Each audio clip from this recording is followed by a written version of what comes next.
Я зажег свой костер, пламя вспыхнуло вдруг и широкой волной разлилось вокруг, и рассыпалась мгла в беспредельную даль с отягченной груди, отгоняя печаль.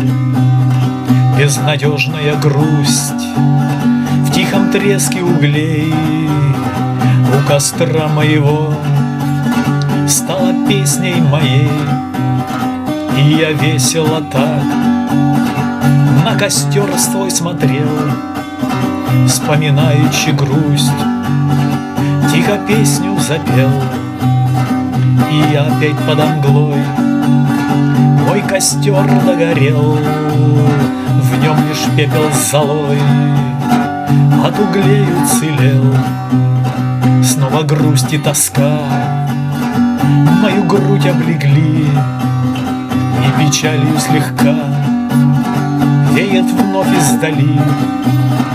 Чую, будет гроза, грудь заныла сильней, и скатилась слеза на остаток углей.